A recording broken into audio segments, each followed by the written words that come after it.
Sekarang tiba waktunya Tuhan. Kami hendak mendengar apa yang menjadi pesan-Mu dalam hidup kami. Supaya kami menghadapi masa depan kami dengan penuh harapan dan percaya kepada-Mu. Karena kami tahu bagi-Mu tidak ada barang yang mustahil. Karena Engkau Allah yang Maha Kuasa.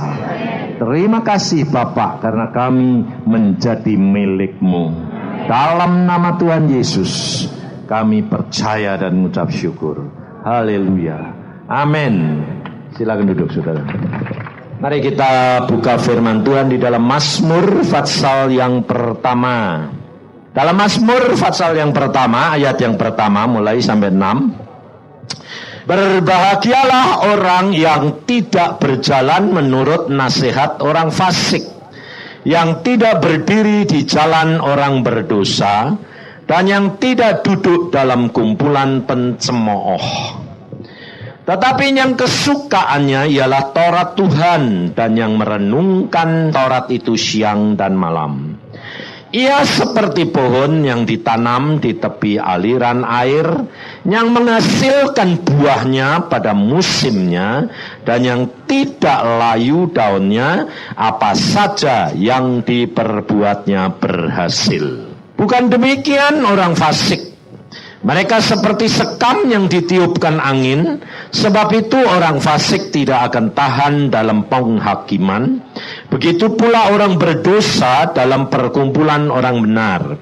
Sebab Tuhan mengenal jalan orang benar, tetapi jalan orang fasik menuju kebinasaan. Saudara, kalau kita baca firman Tuhan ini, saudara harus menyadari di dalam kebaktian, di dalam saudara mengikut Tuhan, di dalam saudara menerima firman Tuhan, saudara itu harus benar-benar mengerti kuncinya. Bukan dengan akal, tapi apa yang Tuhan uraikan. Jadi, saya membawa firman Tuhan itu Saudara tidak akan menangkap secara keseluruhan. Tetapi yang penting saudara dan saya berdoa, nanti Roh Kudus yang menerangi setiap perkataan firman Tuhan yang berbicara kepada saudara tidak sama. Itu rema. Itu pangkal pokok keiman. Itu pangkal pokoknya apa? Kasih. Karena apa? Menerima lalu lakukan, itu jadi. Maka dari itu saudara, kita harus menyadari bagaimana kita dapat menjadi, ayat yang ketiga, seperti pohon yang ditanam di tepi aliran air, yang menghasilkan buahnya pada musimnya, dan yang tidak layu daunnya, apa saja yang diperbuatnya berhasil. Nah, untuk menjadi seperti itu, saudara dan saya harus punya akar yang tertanam dalam di bawah bumi. Ini adalah aliran air, saudara. Nah, kita kerap kali hanya terpancang dengan apa yang kita lihat dan kita dengar. Tapi saudara perhatikan, kenapa pohon-pohon kurma, lalu pohon-pohon yang besar itu, kalau ada badai, ada apa, semuanya di dalam kegersangan sekalipun mereka tetap berjalan, mereka tetap bisa berbuah dan tetap hijau. Karena akarnya itu bersumber pada air hidup. Sumber air hidup kita adalah firman Tuhan. Saya pernah mengalami, saudara, pada waktu saya pulang dari Irian Barat, dinas dokter gigi di Irian Barat selama 4 tahun. Saya diberkati Tuhan luar biasa, kaya raya. Tapi satu saat saya mau pulang, Tuhan memberikan penglihatan. Penglihatan itu adalah pohon yang besar, buahnya, daunnya rindang, buahnya banyak. Ada angin ribut, daunnya rontok. Wah, rontok. Di angin ribut lagi, buahnya rontok. Angin ribut lagi, kulitnya ngelupas. Lalu saya bilang, mati pohon ini. Lalu Tuhan berkata kepada saya, "Nggak, Gak mungkin Tuhan melupas semuanya gini hidup. Tuhan lalu buka mata saya. Loh, lucu toh. Saya melihat penglihatan. Itu sudah di dalam dunia roh dak. Tapi saya di dalam dunia roh belum bisa melihat ujung akarnya. Pada waktu Tuhan bilang, "Dak, kamu lihat." Lalu mata saya dibuka. Loh. Jadi di dalam dunia roh ada tingkat-tingkat, saudara. Waktu saya dibuka, mata saya bisa tembus tanah itu. Akarnya saya telusuri terus sampai ke sumber. Di bawah tanah itu ada air jernih luar biasa. Tuhan bilang, "Lihat, itulah aku, air kehidupan." Ujung akarnya cuma nempel, saudara. Dan Tuhan bilang, karena ujung akarnya nempel pada aliran air hidup, maka tidak akan mati. Lalu sebentar lagi kulitnya tumbuh. Sebentar lagi daunnya tumbuh, buahnya tumbuh. Tuhan bilang, kembali lebih hebat. Nah, lalu saya bertanya gini, siapa pohon itu Tuhan? Yusa. Aku. Wah, gak ngerti saudara, apa maksudnya Tuhan itu gak ngerti saudara. Benar, saya pulang, habis ludes yang saya dapat. 0 sen. Sampai tidak bisa apa-apa saudara. Lalu habis dari situ saudara tahu, saya dididik Tuhan. Makan nasi sama ikan asin hari demi hari. 1 tahun. Yang namanya dokter saudara. Bayangin. 1 tahun. Jadi kalau angin ribut datang itu cuma sebentar terus hilang, kok enak. Bayarnya ini, akibatnya ini saudara. Nunggu daunnya tumbuh lagi, kulitnya tumbuh lagi, buah lagi. Ini makan waktu. Saudara. 1 tahun makan dari hari ke hari. Bayangin saudara. Saudara jangan kira bahwa saya sebagai seorang dokter lalu dididik Tuhan terus semua enak. Enggak. Saya sampai pada satu saat hati saya hancur karena apa? Gara-gara anak perempuan saya Iin itu pada waktu dia umur 5 tahun. Saya antar sekolah pakai skuter. Dia mau masuk sekolah, dia bilang apa saudara? Dia bilang, "Papa, nanti kalau Nik pulang ada nasi, Pak. Bukan lauk pauk. Ada nasi, Pak." Bayangin, saudara. Hati saya sebagai seorang ayah hancur, saudara. Sebab apa? Sebab anak ini tadi ternyata dengar omongan ibunya. Ibunya ngomong sama saya, "Pak, nasinya buat nanti siang itu sudah tidak ada. Uang tidak ada. Mau jual apa lagi? Abonemen harian rakyat saya tidak bisa kok, saudara." 1 tahun, saudara. Dididik Tuhan luar biasa. Tapi di situ saya bilang begini, ada. Ini aneh saudara. Di dalam kesulitan, di dalam keadaan yang tidak ada harapan apa-apa secara daging. Anak saya tanya gitu, saya bisa berkata apa? Ada. Anak ini saya tanya saudara, "Papa jual pakaian?" Enggak. Bayangin saudara. Papa hutang? Bayangin saudara. Karena apa? Dia sudah dididik tidak boleh hutang. Papa hutang? Enggak. Dari mana? Enggak tahu. Tapi ada. Lalu dia sekolah. Lalu saya pulang. Saya masuk kamar. Saya lutut. Saya beracara dengan Tuhan. Saya berperkara dengan Tuhan. Alkitab sudah berkata, marilah kita berperkara. Jadi saudara boleh. Tapi ingat, hatimu harus penuh percaya. Saya berkata, Tuhan, aku sebagai seorang ayah tadi ditanya. Dan aku bisa berkata ada. Karena aku percaya kepadamu. Bukan karena berdasarkan aku punya. Tapi aku percaya engkau sanggup lakukan.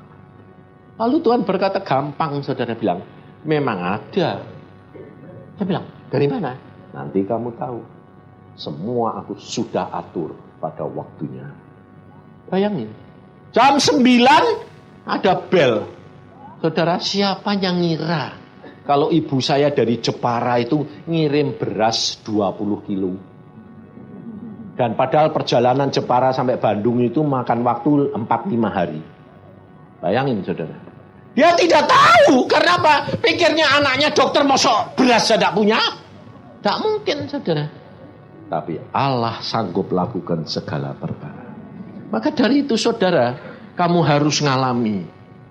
Sebab kasih tanpa ketaatan tidak akan menjadi sempurna. Iman tanpa penderitaan tidak ada kesaksian. Maka dari itu saudara harus sadar, kau akan diatur oleh Dia. Tetapi kita adalah hidup di dalam daging. Manusia ini lemah saudara.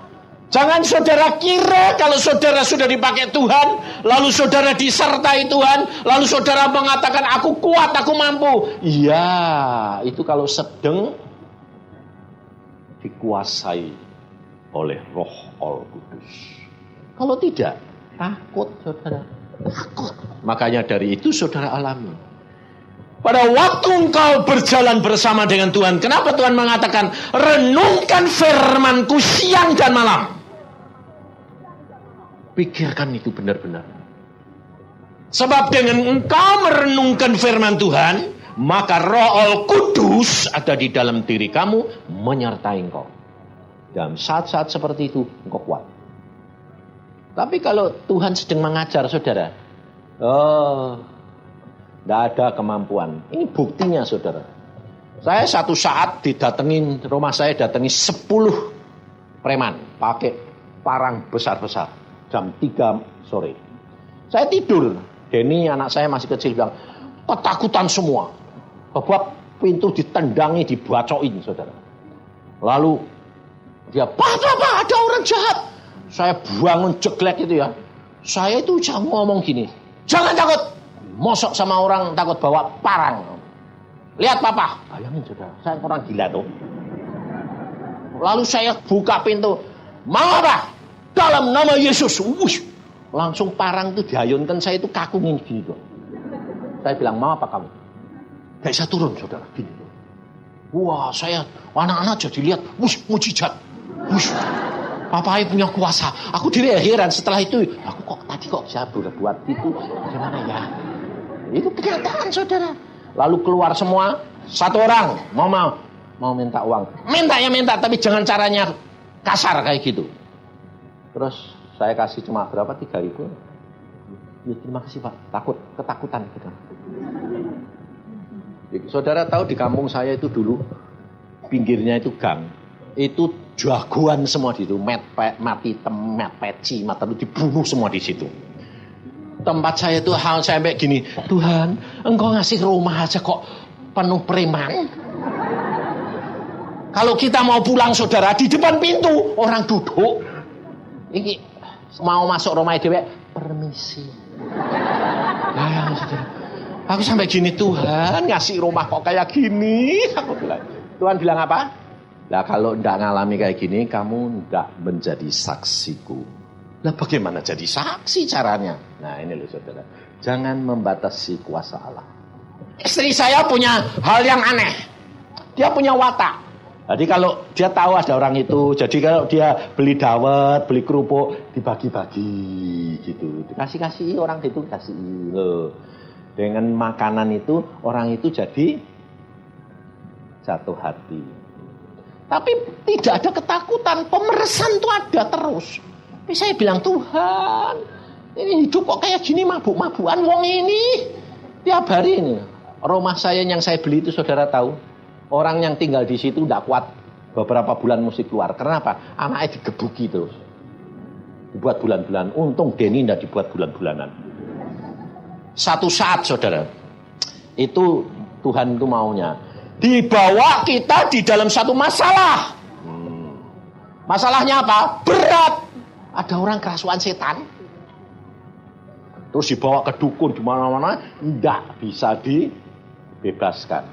Nah, langsung pada waktu itu si Hansip ini bilang gini, Pak, ini kok ada nih Pak, bagaimana ya Pak? Terus Tuhan ngomong sama saya, lepaskan. Wah, saya disuruh gitu, masa bodoh. Saya datang, kerumun orang banyak. Saya bilang, setan, dalam nama Tuhan Yesus keluar, pergi, tinggal, bangun. Semua orang jadi ketakutan. Lalu di kampung itu terkenal apa? Pak Cipto punya ilmu. Sejak itu lalu aman, saudara. Yo, caranya Tuhan tuh aneh-aneh dah. Nah, makanya saudara itu jangan batasi Tuhan. Caranya bagaimana pada cara nggak usah lah. Malah kamu dibawa ke lubang singa, malah lihat mujizat singa ini buat kamu pakai bantal. Ya dah? Mau enggak?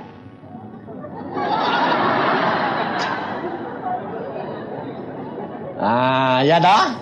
Takut soalnya. Makanya itu membatasi kuasa Tuhan. Nah, itu kalau Tuhan sedang menyertai saudara, itu begitu. Tapi satu saat tidak disertai Tuhan. Karena apa? Sedang Tuhan mau mendidik. Karena apa? Istri saya ini orangnya dulu loh ya. Dengar tuh yang baik. Ya kalau ada sinetron itu kan zaman itu Cassandra. Kalau sudah lihat belum jamnya sudah nongkrong. Aku bilang, "Loh, kamu kok sudah nongkrong enggak pujian dulu?" Sebentar. Akhirnya berkali-kali nongkrong Tuhan sembayang. Sebentar Tuhan, wong kagok. Akhirnya satu saat Tuhan berkata sama saya gini, aku mau didik istrimu. Aku yang kamu bakal dididik Tuhan, rasain lu.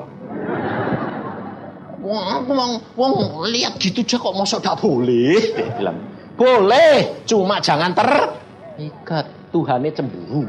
Nah, apa terjadi saudara? Satu saat jam 3 itu dia yang ribut, saya tidur enak, ribut. Yang ada orang. Kenapa? Itu ramenya kayak gitu. Tak buka. Orang 7 rampok di rumah sudah di depan kamar saya. Bawa parang, jadi tak buka, aku diparang. Lah kalau yang dulu diparang orang 10, saya bilang, dalam nama Yesus, ini mau saya dalam. Gak ada kuasa.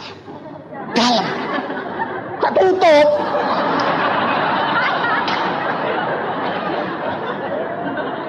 Terus anak saya Semi, wah, karena dia sudah lihat bapaknya kayak gitu toh, buka, diparang, lari dia.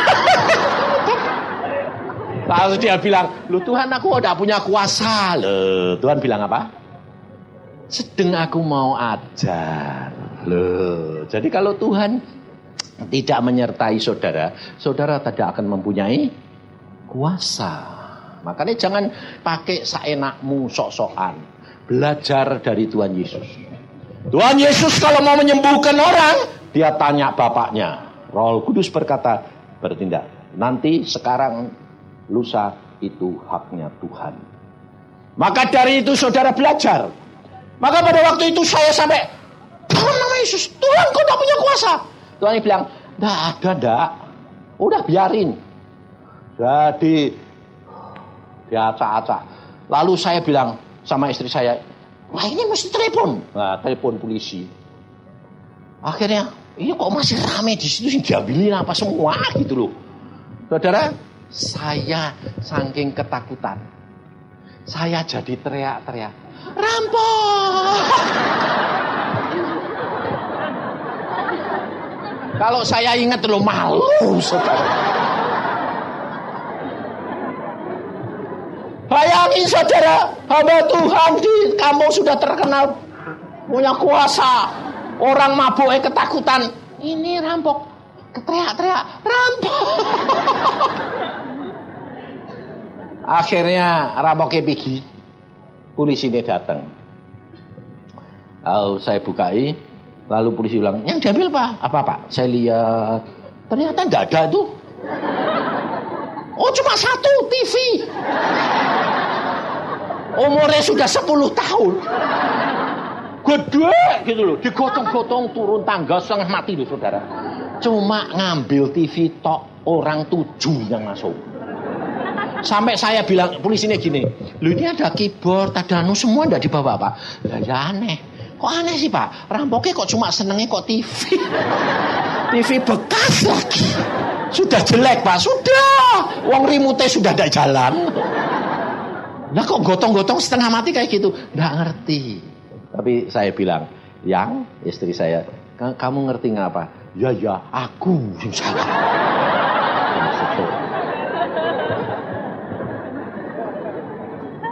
Saudara, kalau Tuhan mau ngajar, itu ya cuma satu dia. Tapi satu hari, saya dibangunkan malam. Tuhan bilang, bangun, sembahyang. Aduh Tuhan, ngantuk. Istri saya dibangunin. Sembahyang. Tuhan bilang, ngantuk Tuhan. Iin dibanguni, ngantuk. Denny ngantuk. Semi ngantuk. Seluruh rumah ngantuk. Jam 4, saudara, jam 4 pagi. Istri saya bilang, yang kok tumben ya yang pembantu itu kok bangun pagi-pagi. Biasanya jam 5, ini jam 4 kok sudah bersih-bersih klotak. Oh ya sekali waktu tidak bisa tidur normal lah. Saya tidur lagi. Saudara, jam 5 pembantunya bangun bilang, Pak, ada apa? Lu barangnya kok diangkuti semua orang? Loh, aneh saudara tahu?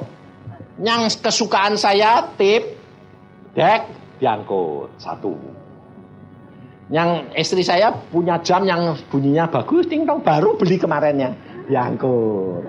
Jam tok, punya dia. Punya anak-anak, sepatu, baru semua satu pasang.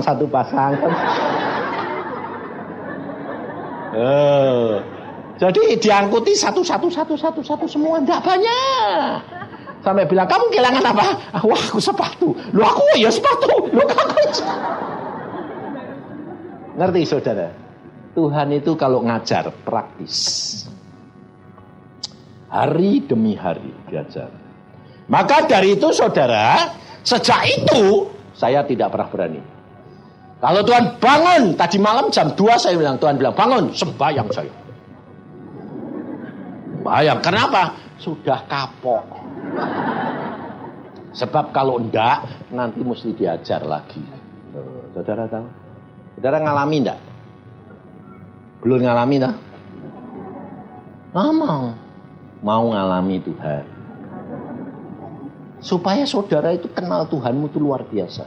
Loh, Tuhan itu bukan urusan yang gede-gede saudara. Yang kecil-kecil. Tuhan tuh suka gurau, suka bikin ketegangan yang aneh-aneh gitu loh. Saudara kalau kenal baik, senengnya setengah mati. Saya ngalami ke Israel. Orang 13 saya mimpin sendiri, bikin tur sendiri tahun 86 dengan anak-anak Tuhan. Tiap pagi saat sembahyang, malam saat sembahyang. Nah, satu saat ini masuk ke guanya tuh terapnya itu sekitar 180 terap, dalam sekali. Tempat penyimpanan airnya Raja Hizkia di depan Armageddon yang nanti buat peperangan. Nah, pada waktu saya masuk sana, si guide ini sudah ngomong gini, dilarang pakai kacamata hitam. Soalnya apa? Gelap saudara. Terapnya banyak. Nah, ada seorang gendut perempuan, istri hamba Tuhan. Jadi dia tidak sadar karena terangnya luar biasa. Dia tidak sadar kalau dia ini di depannya dikasih kacamata hitam. Tidak sadar. Memang pagi, sore, siang, malam ya pakai kacamata. Terus di luar kan terang. Jadi kacamatanya hitam itu tidak hitam sekali. Cukup hitam. Jadi tidak dibuka saudara. Masuk tambah lama tambah gelap. Sampai di tengah-tengah dia itu nangis saudara. Sampai orang 13 ini semua itu jadi senyap. Dulunya guro gitu. Tuhan, aku kok jadi buta. Pergi Israel kok malah buta, Tuhan. Nangis saudara. Lah semua kan sembahyang. Suaminya sudah tua, kurus, kecil. Lalu istri saya bilang gini, yang itu kasihan yang. Kamu ada usah gandeng aku, dia saja gandengan. Jadi aku ya susah toh yang ngaku pemimpin nih. Jadi tak gendut tuh tak gandeng. Aku bilang awas trap satu-satu dijamah sama kaki. Setelah beberapa trap saudara, lah saya kan peot. Ini deh 180 kayak apa? Tuhan aku nanti dong karena ambrol. Bisa jatuh gelundung aku bilang gitu. Akhirnya saya bilang gini, Tuhan, Engkau itu, aku ngomong, dia ngomong gini, Tuhan, ngomong, bocah sini kok malah buta ini piye toh? Tuhan jawabnya gini, ora buta kok. Aku bilang, lah tadi buta ini kok. Ora. Loh kok ora kenapa? Lah nganggo kacamata ini.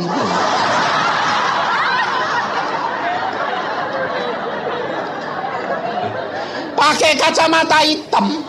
Lah aku bilang, saya langsung enggak bilang, kamu pakai kacamata hitam enggak. Saya bilang, kamu kurang ajar. Jadi yang diem semua itu bilang, kaget, Pak Yusak kok ngarah. Kamu kurang ajar, saya bilang. Pak pikir, terus dia bilang, kenapa kurang ajar?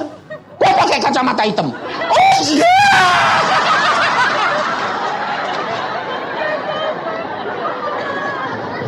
Bayangin gitu. Dibuka, aku bisa lihat. Bayangin saudara, seandainya itu 180 terap, penderitaan saya kayak apa? Makanya Tuhan bilang apa? Hah? Belajarlah kepadaku, pikulah kuk yang kupasang. Karena kuk yang kupasang itu enak dan ringan. Kenapa jadi enak dan ringan? Peka dengar-dengeran. Coba aku ngomong deh Tuhan ini tidak dikasih tahu Tuhan, gepeng aku. 180 terap kayak gitu. Sedang gak bisa balik saudara. Sebab nanti ini keluarnya di terowongan yang lain. Gak bisa balik saudara. Baliknya itu harus pakai kendaraan. Bayangin saudara. Maka dari situ saya belajar perkara yang hari demi hari bersama dengan Tuhan. Kalau kamu peka, dengar-dengeran, kamu akan melihat kemuliaan Tuhan dan firman Tuhan digenepi. Maka dari itu saudara, caranya bagaimana supaya saudara peka terhadap Tuhan? Banyak orang tanya, bagaimana Pak? 1, baca Alkitab, berdoa, ambilkan waktu. Ketiga apa? Peka terhadap dosa. Jangan peka terhadap Tuhan lebih dahulu. Peka terhadap dosa, otomatis kamu jadi kudus. Peka terhadap Tuhan. Jadi kalau firman Tuhan mengingatkan, jangan mencuri.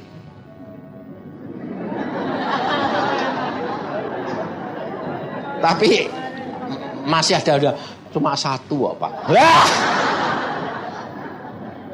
Itu namanya degil itu namanya. Tidak boleh saudara. Itu harga yang saudara bayar itu nanti mahal. Sebabnya apa? Di hadapan Tuhan kamu menjadi pelaku firman itu luar biasa.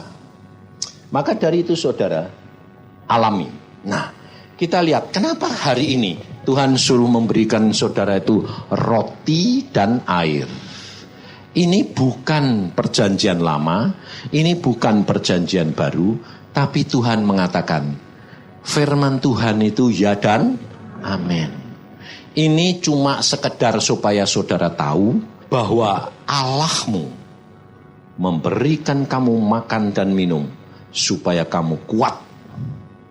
Di dalam dunia rohani, kamu akan menghadapi masa depan dengan kekuatan yang daripada Tuhan.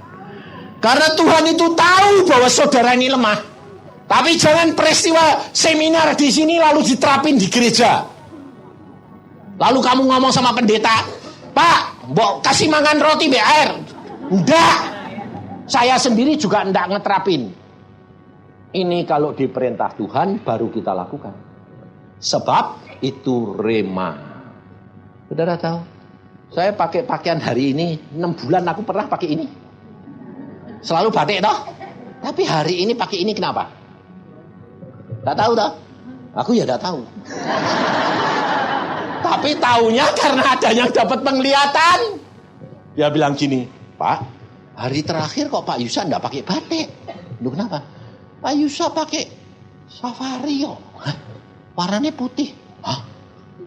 19 tahun yang lalu, Tuhan pada waktu memberi aku pedang dan tongkat, saya pakai safari ini, padahal belum punya.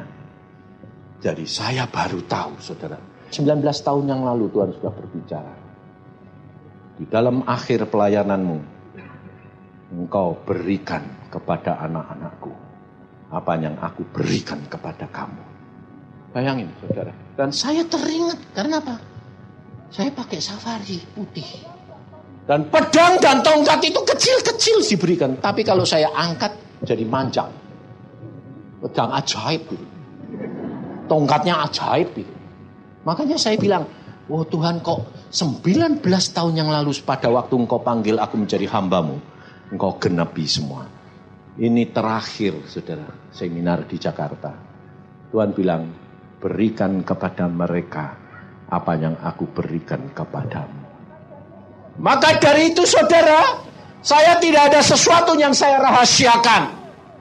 Tapi jangan itu dipakai menjadi satu mantra.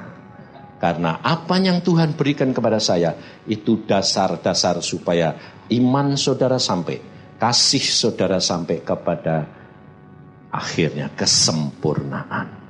Itu untuk pribadi saudara, bukan untuk orang lain. Jadi nanti kalau saudara dibagikan, itu untuk pribadi saudara, bukan untuk orang lain. Bukan untuk menghakimi orang lain, bukan untuk mengukur pendeta, tapi untuk pribadi saudara. Saudara harus sampai, kalau tidak, saudara yang rugi. Maka dari itu, nanti dibagikan, demikian juga itu, satu, tidak boleh lebih dari satu. Kemudian anak-anak, karena yang kecil-kecil kan belum bisa baca, tidak usah dikasih, orang tuanya cukup. Kalau nanti itu kekurangan saudara kepengen, kamu fotokopi boleh. Disontek sendiri boleh. Tidak masalah, karena apa? Aku dapat dari Tuhan gratis, aku berikan gratis kepadamu. Maka dari itu saudara, Tuhan berkata, mengapa kamu bisa menyelesaikan bagianmu? Menyelesaikan bagian pekerjaan yang Tuhan berikan sama dengan memuliakan nama Tuhan. Saudara tahu, Tuhan Yesus pada waktu mau selesai dia berkata, Bapa, aku memuliakan namamu dengan menyelesaikan pekerjaan yang kau berikan kepadaku. Maka dari itu saudara, kita perhatikan, kalau saudara dan saya hidup di dalam daging, tidak di dalam kuasa roh, saudara dan saya tetap ketakutan. Mari kita buka.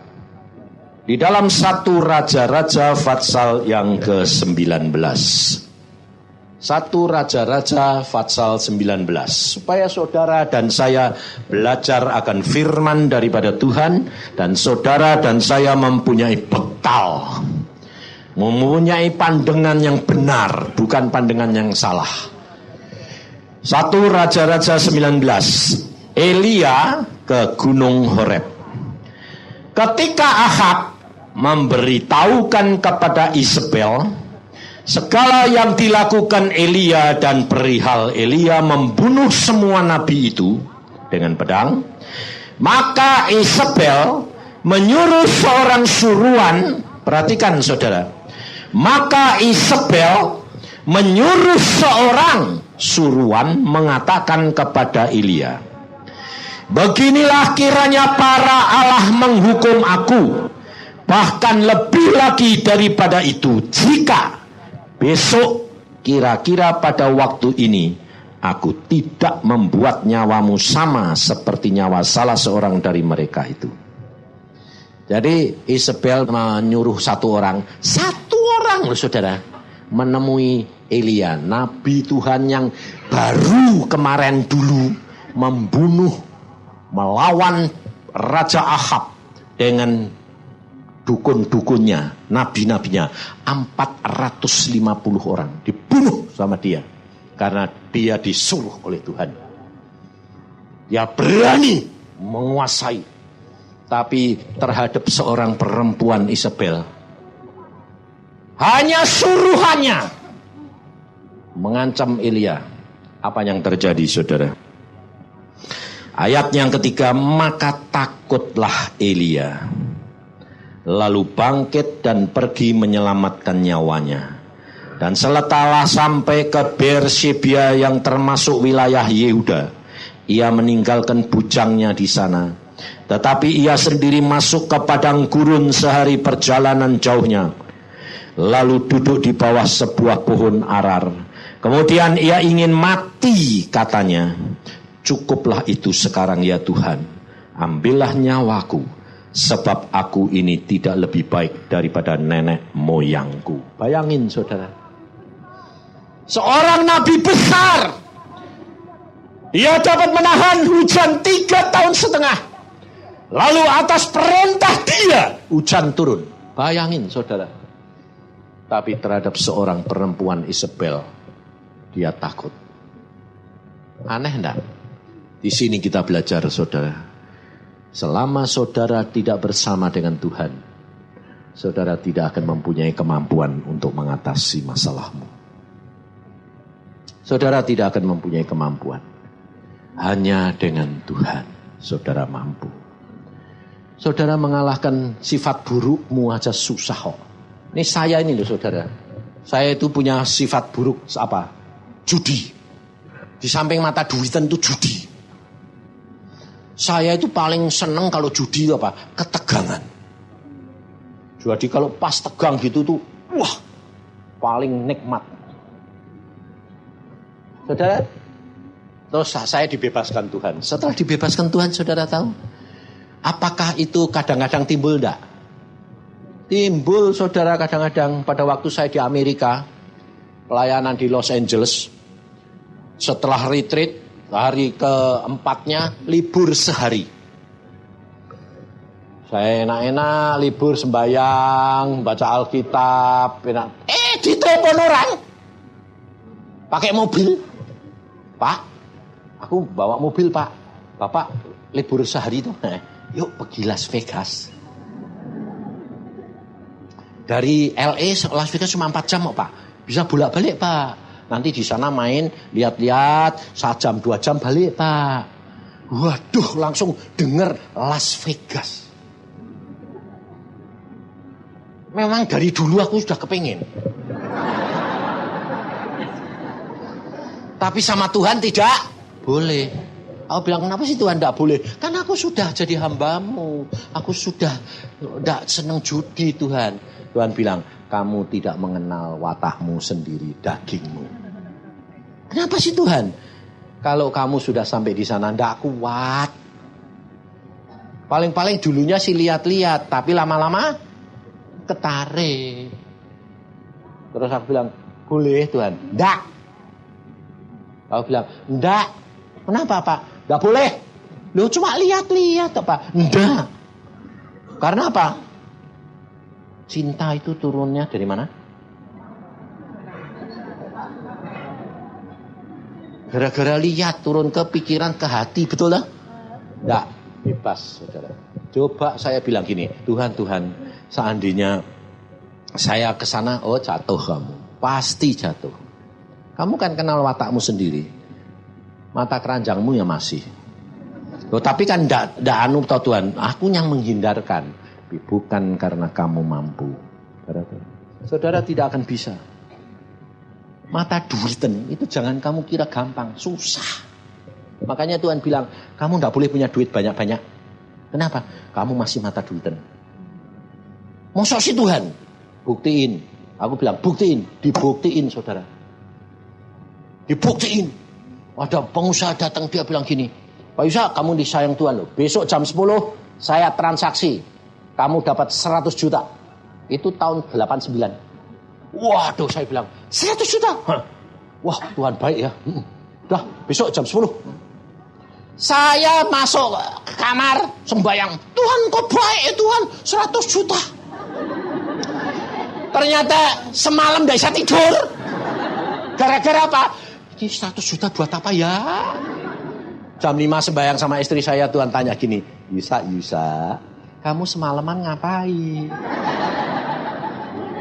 Kok ndak bisa tidur, kena apa? Aku bilang, gara-gara mikirin duit. Terus Tuhan bilang, ternyata kamu masih mata duiten toh. Makane tak batalin aja ya. Jadi besok orang ini, pengusaha ini jam 11 datang ke rumah saya. Dia bilang, Pak Yusa, mengapa dibatalin? Salah siapa ini? Wah, mati aku. Aku bilang, salahku. Kenapa? Aku masih mata duiten. Ngerti yo gitu, gak tak kasih kue. Gak tak kasihkan kamu. Dibatalin sama Tuhan. Makanya saya baru tahu, saya mata duiten. Tapi setelah saya bilang, sudah Tuhan, sekarang aku tidak mau mikir, tidak mau apa, masa bodoh. Malah disodor-sodori banyak. Tapi tidak jatuh, saudara. Makanya itu, semua itu anugerah. Elia sekalipun seorang nabi besar, dia ketakutan, saudara. Dia kepengen mati. Dan Tuhan itu bijaksana. Bukankah Allahmu maha kuasa? Bukankah Tuhan bisa berkata kepada Elia, masa kamu takut? Kemarin sama rajanya aja tidak takut, masuk sama istrinya takut? Ya toh? Kan kamu punya kuasa? Enggak. Tuhan itu luar biasa, saudara. Dia tahu Elia ketakutan. Tuhan bilang, ya wes, wong ini manusia biasa, tidak ada artinya. Lalu saudara tahu, Tuhan berkata, kamu pergi ke Gunung Horeb. Dan itu harus ditempuh dalam perjalanan siang malam, 40 hari 40 malam. Hanya untuk apa? Untuk ketemu Tuhan. Padahal yang memberi makan Elia siapa? Tuhan. Tapi untuk menemui dia, Tuhan berkata, kamu harus berjalan 40 hari 40 malam. Tanpa berhenti, tanpa makan, tanpa minum. Harga yang dia harus bayar karena masalah ketakutan. Makanya kalau saudara itu takut, saudara duduk di bawah kaki Tuhan. Jangan merencanakan karyamu sendiri. Lari kemana, tidak ada artinya. Saudara mau lari kemana? Kamu baca Abraham di dalam kelaparan, ada di Filistin kelaparan, di Kanaan. Dia lari ke Mesir. Istrinya diambil Firaun.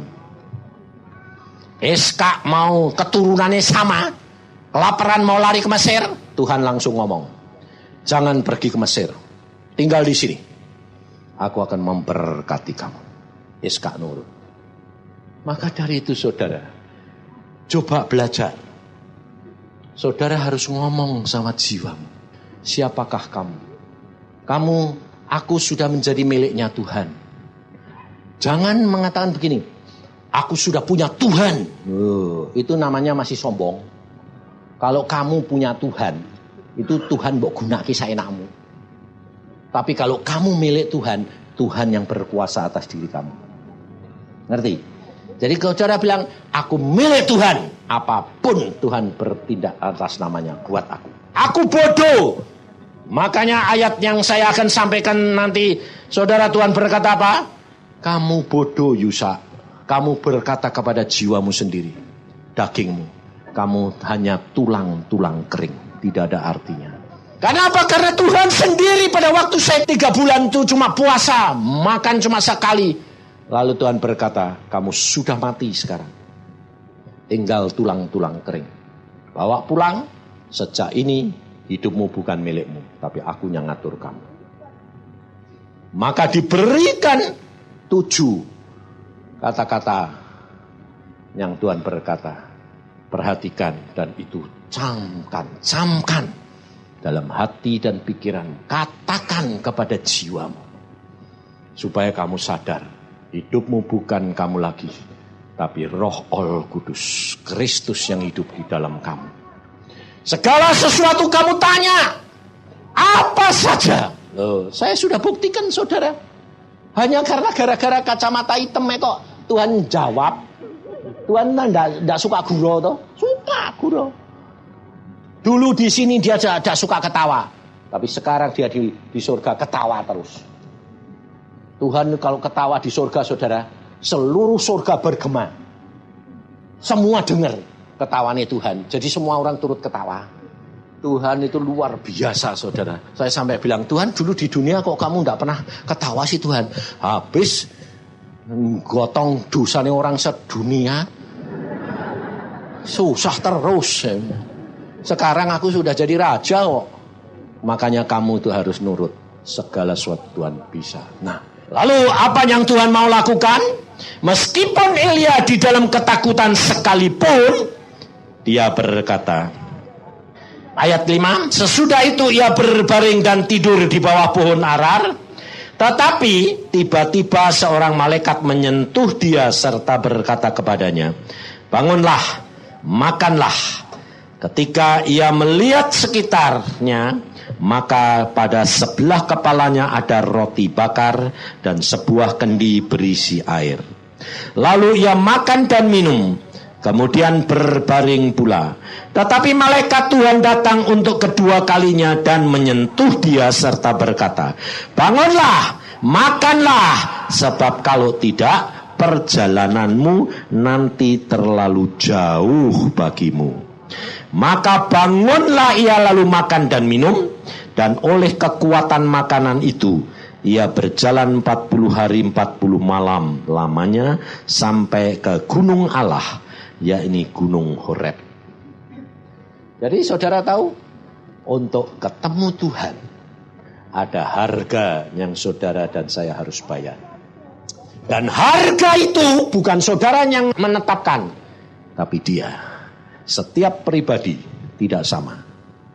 Harga yang harus dibayar tidak sama. Maka dari itu, saudara, kalau nanti ini saudara terima roti dan air, sudah terima semua toh? Hah? Masih ada yang belum? Waduh lah kok masih banyak. Masih banyak yang belum. Tapi sudah habis toh? Hah? Jumlahnya 2000 kok bisa habis itu, ada yang dimakan ya? Enggak mungkin tuh, ini tidak ada 2000 orang itu. Masih ada enggak? Oh Yesus, sikia karata syakata kaya karata sekata kaya karata. Oh Tuhan. Oh Tuhan, koya karata shikikia karata sakata kaya karata sukoto. Toya kikia karata syakata kaya karata sukoto koya kikia karata sukoto koya kikia karata so. Kaya karata sikikia karata sukoto koya. Tuhan, Kau tahu kerinduan anak-anak-Mu ini untuk menerima apa yang menjadi bagiannya, supaya mereka menghadapi masa depan ini dengan kekuatan yang daripadamu. Mari saudara, yang lain biar diurusin, yang lain sembahyang, berdoa, semua berdoa. Saudara katakan, Tuhan, aku membutuhkan kekuatan yang daripadamu. Seperti Elia yang akan berjalan siang dan malam. Aku tidak tahu berapa lama aku harus berjalan, Tuhan, menghadapi hidup ini. Berapa lama aku baru nanti sampai ke dalam kerajaan surga. Apa yang aku akan hadapi? Padang belantara, binatang yang buas, segala ular. Tetapi aku percaya Tuhan bahwa Engkau sanggup memberikan kekuatan, kemampuan kepadaku untuk melalui semuanya ini. Tuhan, Engkau tahu. Saudara, angkat roti ini. Buka, angkat roti ini. Oh Yesus, sikia karata syakata kaya karata sa. Angkat Tuhan. Aku tahu ini adalah roti jasmani, tetapi ini merupakan satu tanda bahwa aku menerima daripadamu, sehingga jasmaniku sekalipun akan kuat menghadapi perjalananku. Berapa lama aku harus berjalan di dalam dunia ini, aku tidak tahu, tetapi Engkau tahu Tuhan. Dan Engkau akan memberikan kekuatan, Engkau akan memberikan jalan keluar, karena Engkau berkata, kamu harus makan roti ini supaya kamu menjadi kuat. Aku terima ini Tuhan. Aku tahu rencanamu akan tergenapkan di dalam hidupku. Dalam nama Tuhan Yesus Kristus, aku terima. Aku makan. Jadilah kuat di dalam Tuhan Yesus Kristus. Amin. Makan.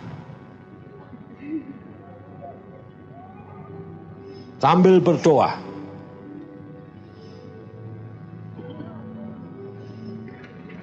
Angkat air ke atas. Tuhan, Engkau sudah memberi kepada kami roti. Sekarang Engkau memberikan kepada kami minum air. Ini melambangkan Engkau akan memberikan kepada kami kekuatan, sehingga kami di dalam berjalan tidak akan kehausan, tidak akan kekeringan, karena sesuai dengan firman-Mu, kalau aku ditanam di tepi air yang hidup, maka aku tetap berbuah dan hijau.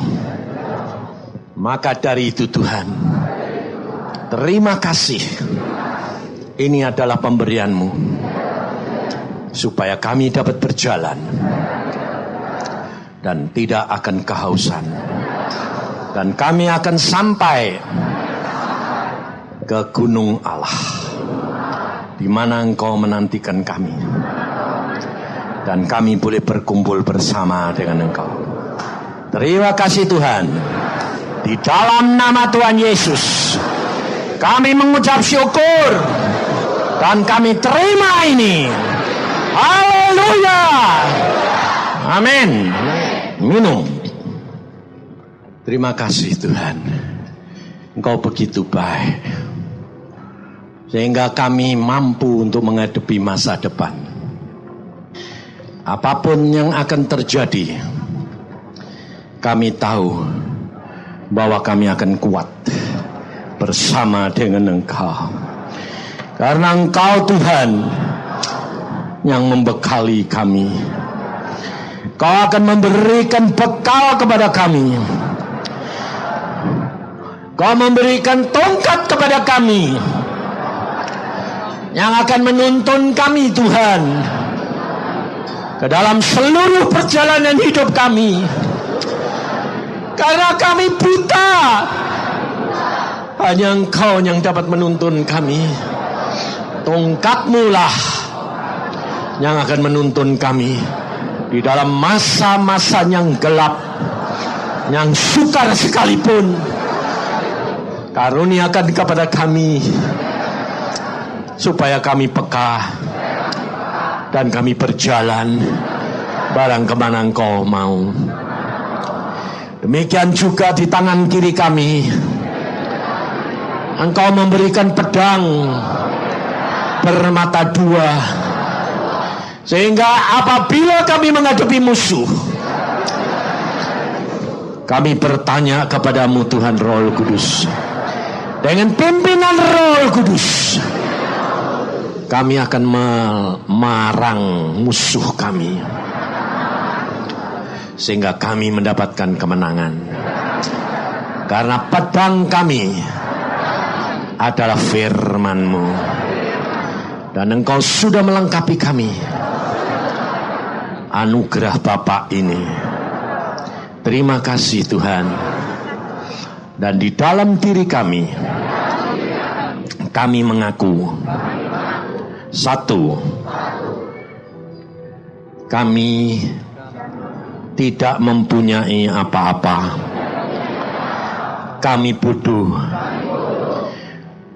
Kedua, kami mau menyangkal diri kami, Tuhan. Ketiga, kami mau tidak mengasihani diri sendiri. Keempat, kami mau menurut Engkau. Kelima, kami mau menunggu saatnya Tuhan.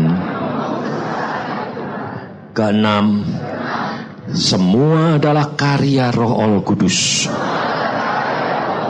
di dalam diri kami. Ketujuh, semua demi kemuliaan Bapa, Anak, dan Roh Kudus. Terima kasih Tuhan. Oh Yesus, mari saudara ngucap syukur kepada Tuhan.